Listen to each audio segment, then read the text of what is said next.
Дзень добры, шановнае панства! Вёска Барань. А знаходзіцца гэтая вёска Барань у Барысаўскім раёне Мінскай вобласці, былое Вялікае княства Літоўскае, а сёння Рэспубліка Беларусь. Ну, у нас на Беларусі ёсць паселішча з такой назовай, а яшчэ пад Оршай. А вось ёсць і рэчка пад Оршай, Барань, прыток Дняпра. Ну, навукоўцы кажуць, адкуль пайшла такая назова, яны яшчэ пакуль не высветлілі. Так што наперадзе, паважанае панства, нас чакае яшчэ разгадка гэтага таямнічага слова барань. Ну, а пакуль навукоўцы сціраюць пот з ілбоў, што выступіў ад думак высокіх і вялікіх, мы давайте заглянем, што тут ёсць цікава. Наперад!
Пра гэту вось вёску Барань, паважанае панства, існуе вельмі цікавае адно паданне. Вось расказваюць, што калісьці тут на гэтым месцы быў вялізны горад, у якім, значыць, было 12 храмаў. Тут быў вельмі добра развіты гандаль. Ну і вось гэты горад зваўся, кажуць, Залаты Баран. І ён быў знішчаны падчас нейкай вайны. Ну і яшчэ на пачатку 20-го стагоддзя тут вось былі людзі, якія паказвалі межы гэтага горада. Тут яшчэ на пачатку 20-го стагоддзя былі відаць вось штучныя канавы, былі відаць падмуркі, тут былі вось яшчэ заросшыя калодзежы. Ну і адзін такі заросшы калодзеж тут былі раскапалі і знайшлі ў ім залаты пярсцёнак. А вось за вёскаю Барань у бок вёскі Высокі бераг, там былі у 19 стагоддзі ў сярэдзіне знайшлі скарб. Вось залатых рэчаў і каштоўных камянёў. Вось, паважанае панства. І вось гэта ўсё ёсць у апытальных лістах, якія сёння захоўваюцца ў архіве Акадэміі навук Рэспублікі Беларусь. Так што навукоўцам тут, паважанае панства, ёсць пра што падумаць. Пра тое, што людзі, паважанае панства, тут жывуць даўно, сведчыць і гарадзішча старажытнае, якое знаходзіцца вось недзе ў кіламетры ад вёскі, у бок вёскі Майсеяўшчына. Самыя першыя пісьмовыя ўзгадкі пра гэту вёску Барань вось адносяцца да пачатку 16-го стагоддзя. Вось, ну і тады на пачатку 16 стагоддзя вось Барань гэта быў цэнтр маёнтка тут. А належаў гэты маёнтак тады вось на пачатку 16 стагоддзя знакамітаму чалавеку вось зямлі нашай беларускай Канстанціну Астрожскаму. Гістарычная даведка. Астрожскі Канстанцін Іванович нарадзіўся каля 1460 года. Памёр у жніўні 1530 года. Дзяржаўны і ваенны дзеяч Вялікае княства Літоўска з роду князёў астрожскіх. Найвышэйшы гетман Вялікае княства Літоўска і адначасова маршалак Валынскай зямлі, кашталян Віленскі, ваевода Троцкі, стараста Браслаўскі, Вінніцкі, Луцкі. У 1496 годзе абараняў роўна ад татараў, а ў 1497 годзе адбіваў татарскі напад на Валыні. У час чарнаморскага паходу караля Польшы Яна Ольбрехта разбіў каля Ачакава войска хана Махмед-Гірэя. За атрыманыя перамогі у канцы 1497 года прызначаны найвышэйшым гетманам Вялікага княства Літоўска. У пачатку вайны маскоўскай дзяржавы з Вялікім княствам Літоўскім у 1500 годзе узначальваў войска Вялікага княства Літоўска, пацярпеў паражэнне ў бітве на Вядрошы і патрапіў у маскоўскі палон. У 1507 годзе уцёк з маскоўскага палону. У 1508 годзе змагаўся супраць татарскіх нападаў, атрымаў перамогу ў Вішнявецкай бітве. У вайне маскоўскай дзяржавы з Вялікім княствам Літоўскім, якая пачалася ў 1512 годзе, кіраваў войскам літвінскім. І ў 1514 годзе з гэтым войскам пад Воршай атрымаў бліскучую перамогу над маскоўскім войскам. Актыўны абаронца праваслаўя, будаваў праваслаўныя цэрквы на Беларусі і Украіне. Карыстаўся вялікім аўтарытэтам у вялікіх князёў Вялікага княства Літоўска. Сучаснікі высока цанілі Канстанціна Івановича Астрожскага. Канстанцін Іванович Астрожскі, ён выйграў 64 бітвы, уяўляеце? Ён пахаваны вось у Кіева-Пячорскай лаўры. Ну і Канстанцін Іванович Астрожскі, ён у Вялікім княстве Літоўскім быў галоўным апекуном праваслаўнай веры. Ён вось шмат будаваў праваслаўных храмаў, і вось у Вільні ён збудаваў Свята-Троіцкую праваслаўную царкву, царкву праваслаўную святога Мікалая. І, дарэчы, вось гэтую царкву Канстанцін Астрожскі ў Вільні збудаваў у гонар перамогі над маскоўскім войскам у бітве пад Оршай. Дарэчы, вось у гэтым годзе восенню спаўняецца 500 год гэтай бітве пад Оршай, якая залатымі літарамі упісана вось у гісторыю нашага беларускага войска. Гэта слава і гонар нашай беларускай арміі. Што, паважанае панства, тут рабілася ў часы Канстанціна Астрожскага, вось гэта мне невядома. Ну, вядома толькі тое, што вось падчас 13-гадовай вайны з маскоўскай дзяржавай, якая пачалася ў 1654 годзе, гэтая вёска Барань, вось у адрозненні ад шматлікіх іншых вёсак ўсходняй Беларусі, не была знішчана. Ну, а ўся справа ў тым проста, што Барань знаходзілася ў баку ад асноўных шляхоў і ў баку вось ад ваенных дзеянняў. Гэтая вось 13-гадовая вайна з маскоўскай дзяржавай скончылася ў 1667 годзе, а праз 3 гады ў 1670 годзе быў праведзены інвентар барысаўскага староства, куды ўваходзіла вось і Барань. Ну, на той час, вось, у 1670 годзе Барань гэта было мястэчка. Барань мела статус мястэчка. Тут было 24 дымы ў гэтым мястэчку. Была рынкавая плошча вялікая, на якой стаяла Свята-Пакроўская царква. А таксама там было 7 пляцаў. Ну, гэта 7 двароў было на гэтай плошчы. Ну, і ад плошчы гэтай рынкавай тут адыходзілі 3 вуліцы. Адна вуліца была Полацкая, шла на Полацк, другая вуліца была Барысаўская, на Барысаў, і третья вуліца Лукомская, на Лукомль. Ну і Лукомская вуліца тады была самая вялікая, на ёй стаяла аж 9 двароў. Є сюди гора, є туди гора, проміж тими горочками світила зора. Проміж тими горочками світила зора. то не зора, Дівка молода, з легенькими ветерками по водою йшла. З легенькими ветерками по водою йшла. до води, Козачка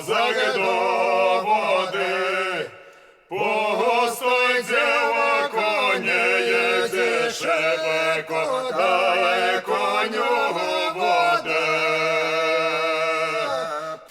Ну, а что за люди тут жили, пожалуйста, панство, в местечку Барань в 1670-х годах? То белорусы тут жили, с белорусскими прозвищами люди жили. Тут были такие прозвища тады: Пяткович, Сашкович, Радкович, Карпович. И тут жив яшчэ тады гэты Янка Свірка, Карп Прыгожы і Васіль Пак. Пасля другога падзелу Рэчы Паспалітай, які ажыццявіла Расія і Прусія ў зговоры з прадажнай арыстакратай Рэчы Паспалітай у 1793 годзе, Барань патрапіла ў расійскую імперію. Ну а пасля трэцяга падзелу Рэчы Паспалітай, які адбыўся ў 1795 годзе, Вялікае княства Літоўскае наогул знікла з мапы свету. Ну і праз год, у 1796 годзе, расійская імператрыца Катерина II выдала один вельмі такі цікавы указ. Значится, что впредь Великое княжество Литовское называть только Белой Русью, а жители ее называть белорусами, чем мы на века их привяжем к России. Замерить силой белорусов невозможно, поэтому эту миссию мы возложим на русского чиновника, русского учителя и русского попа. Пасля трэцяга падзелу Рэчы Паспалітай Барань яна ўваходзіла ў барысаўскі павет Мінскай губерніі. Ну і уже з 1800 года Барань пісалася ва ўсіх паперах не як мястэчка, а як сяло. І ў 1848 годзе у сяле Барань было недзе трошки больш за 30 двароў толькі. Ну і тут па завядзёнцы старой праводзілі кірмашы 2 разы на год, гэта на Троіцу і на Пакровы. Тут стаяла Пакроўская царква ў Барані. Ну і збудавана она была як уніяцкая гэтая царква, ну але калі ў 1839 годзе уніяцтва было забаронена, то баранскую царкву перавялі ў праваслаўе. У сярэдзіне 19 стагоддзя тут у Барані была адкрыта царкоўна-прыходская школа. Она стаяла якраз насупраць царквы, тут, а царква стаяла на гэтым самым месцы. Гэтае месца ў народзе па сёння завуць Цвінтар. Вакол гэта былі ўсё старажытныя могілкі тут. Ну і у баранскі прыход уваходзіла 22 вёскі. Гэта каля 3000 прыхажан. Ну, але калі сюды прыйшлі бальшавікі, то царкву яны закрылі і перабудавалі яе пад клуб. І ў царкве тут быў клуб. Ну, але калі пачалася Другая сусветная вайна, то мясцовыя жыхары зноў гэты клуб перабудавалі пад царкву. І тут у гэтай царкве яны маліліся Богу, каб хутчэй скончылася вайна, каб з вайны жывымі вярнуліся іхнія браты, бацькі, сыны, мужы. Ну і царква гэта згарэла падчас Другой сусветнай вайны, і спалілі тады партызаны. Дарэчы, захаваўся фотаздымак той царквы. Так яна выглядала калісьці. Ну, сёння на месцы той колішняй царквы Святапакроўскай тут будуецца новы праваслаўны храм.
у Барані было вось дзве царквы.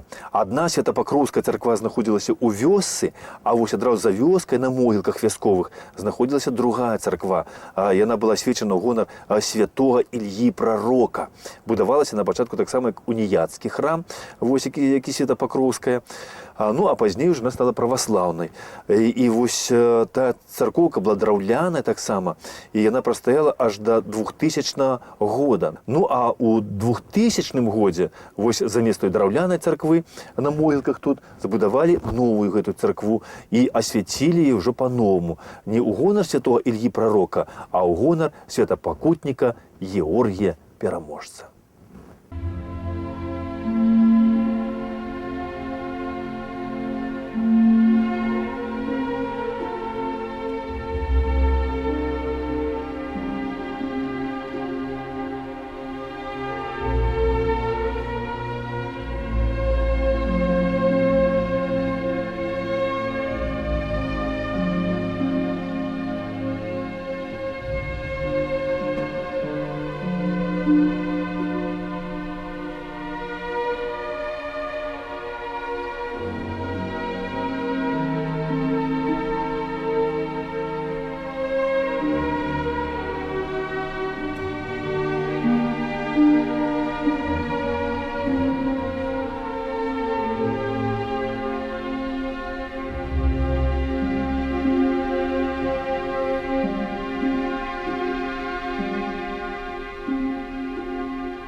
Тут у Баране было дзве праваслаўныя царквы, ну і мясцовыя жыхары, яны хадзілі ў храм вось Божы хрысціянскі, але і не забывалі на тое, што пакінулі продкі паганцы, ну, язычнікі. Ну, у нас на Беларусі і колісь, і сёння святкавалі, святкуюць як бы, ну, і хрысціянскія святы, і паганскія святы.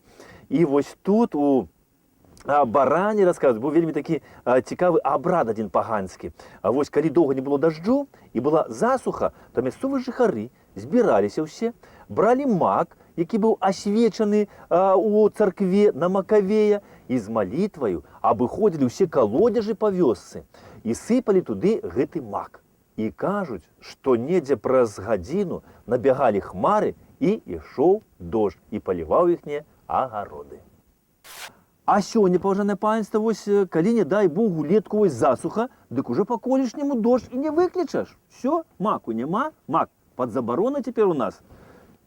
Зараз вось прыйдзеш на Макавей, у царкву мак свяціць, дык заарыштуюць і скажуць, дзе браў мак наркаман, а?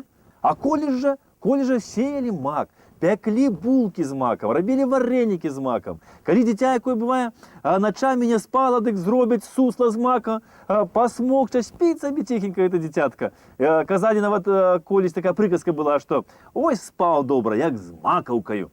А зараз гэтыя наркаманты паз'яўляліся. Яка халера, які чорт іх прыгнаў на нашу зямлю. Толькі вось гэтага нам яшчэ і не хапала. А калі вось да вёскі падыходзілі хмары вось цяжкія, значыцца, з маланкамі ды грымотамі, то людзі тады ставалі вось у вароцях з хлебам, з соллю, чыталі малітву, хрысціліся, хлеб-соль сталі на вароты, і хмары, кажуць, гэтыя абыходзілі вёску. І тут у Баране ніколі, кажуць, не было пажараў ад маланкі. Людзі вось жылі з Богам у душы, верылі ў Бога і жылі ў ладу з прыродай. Але вось у 1917 годзе сюды прыйшлі тыя, хто вось знішчаў усё і хрысціянскае, і паганскае ўсё. Яны знішчалі храмы, яны знішчалі святыя крыніцы, называліся бязбожнікамі і ганарыліся яшчэ гэтым. Але, дзякуй Богу, вось прайшлі тыя страшныя часы. І ў 1996 годзе тут у Баране, вось у хатцы такой звычайнай, адкрылі царкоўку Святапакроўскую.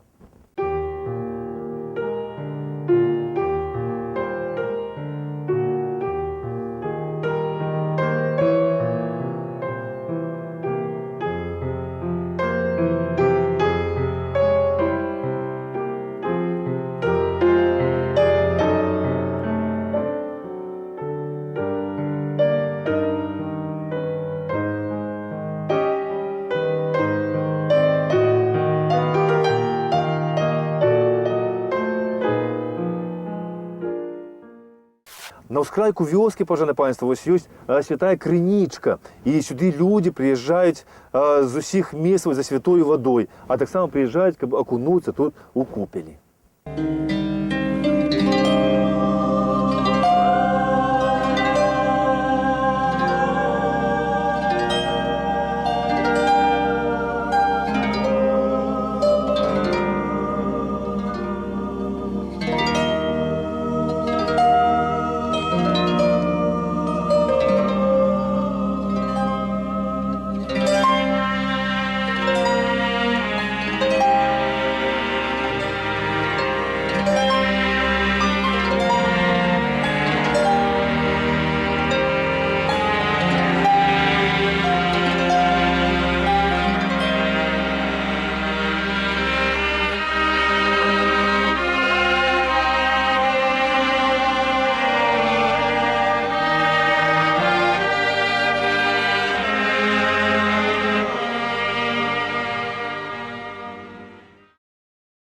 Сёння ў гэтую старажытную беларускую вёску Барань з'язджаюцца шматлікія паломнікі, таму што вось тут, на ўскрайку Барані, вось каля могілак, у 2002 годзе быў заснаваны жаночы праваслаўны манастыр. І тут вось дзённа і ночна жывуць манахіні і моляцца Богу, каб мы, вось грэшныя людзі, адносіліся да бліжніх сваіх, як да саміх сябе, каб мацавалі веру сваю. І вось гэты манастыр у Барані жаночы, ён асвечаны ў гонар Ксеніі Петербургскай. Достойно есть Якова истину, блажить я Богородицу, присно блаженною и препорочную, и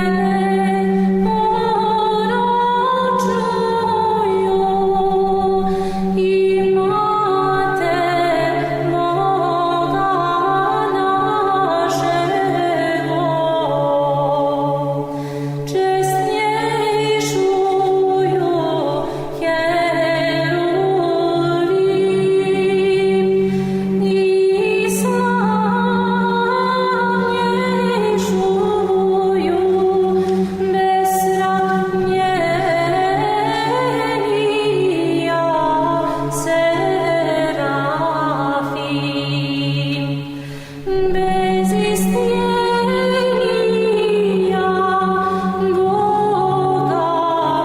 слова рождущую,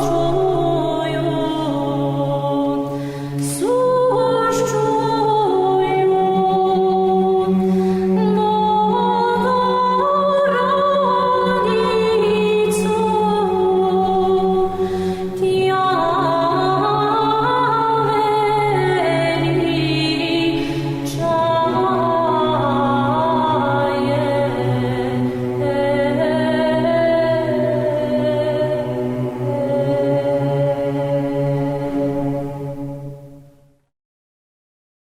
Ксенія Петербургская, яна жыла ў Петербургу ў 18 стагоддзі. Яна была жонка рэгента царкоўнага хора.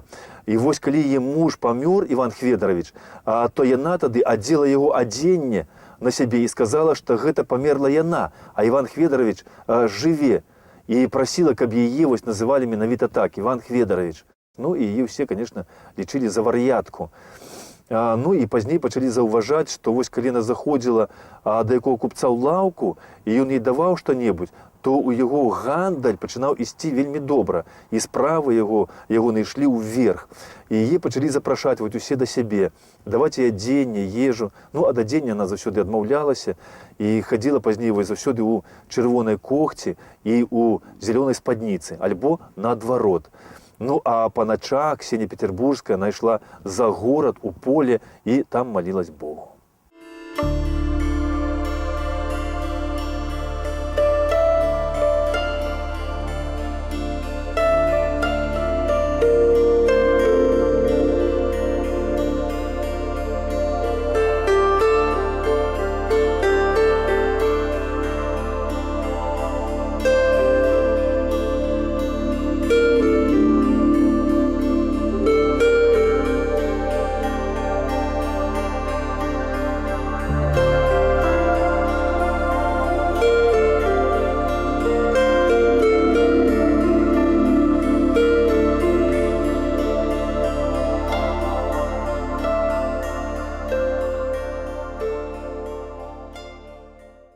Вось такая, пажана панства, ёсць вёсачка Барань на Барысаўшчыне. І няхай пан Бог беражэ яе, аберагае нас і дапамагае нам у нашай святой справе. Поспехаў, всім самага найлепшага. Да пабачэння!